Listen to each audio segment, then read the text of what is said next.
Hello, YouTube.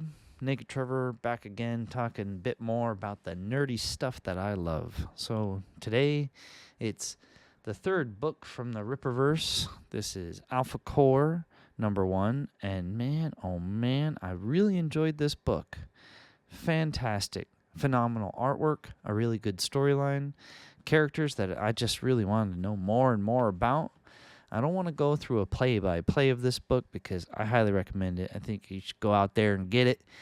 But we'll talk a little bit about the events and characters. It starts with a bank bombing gone wrong, in the sense that it is stopped by our main guy, Brian, this dude here in the cape at the very corner here.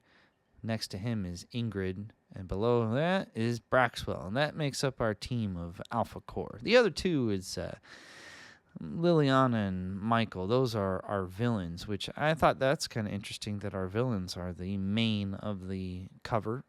I don't really know that until you read the book. But anyway, Brian stops this bombing, which sets all the events of the book in motion.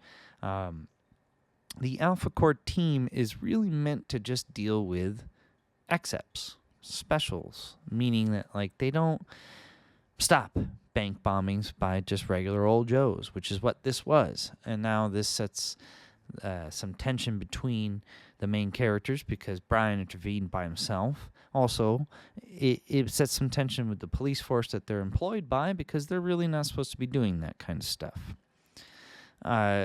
I like the way this book unfolds. There is good verisimilitude. It doesn't feel contrived. The events feel like they're natural, that they're intrinsic to what human interaction would be like.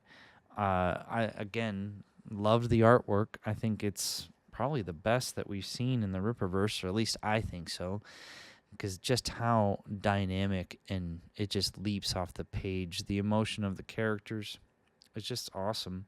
And Joe Bennett knows how to draw a lady, for sure. Oh, that's cringe. I'm leaving it in. Anyway, what a great book. I really liked our main character.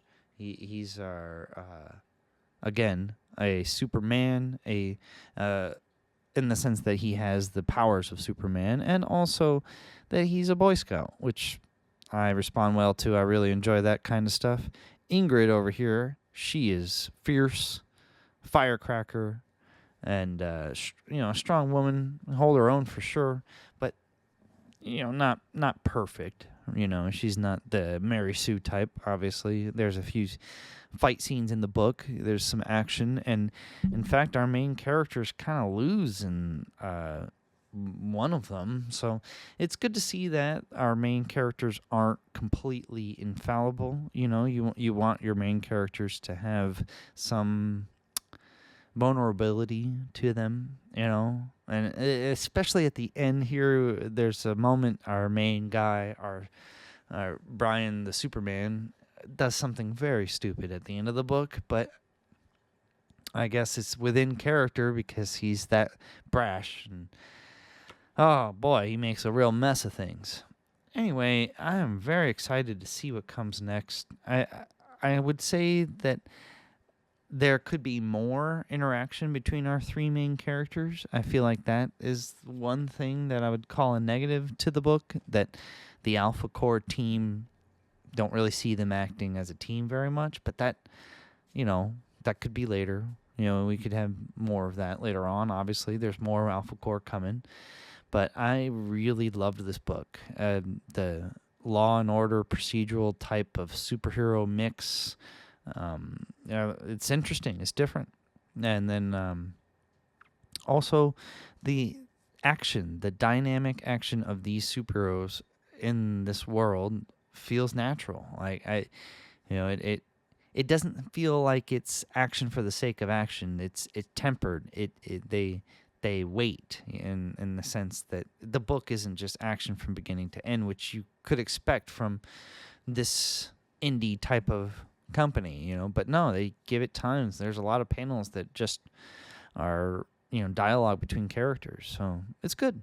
And I'm not complaining. I think that's a great thing that they've done. So anyway, highly recommend Alphacore. Check it out if you're into that kind of stuff. And I thank you for watching my video. I'll see you in the next one.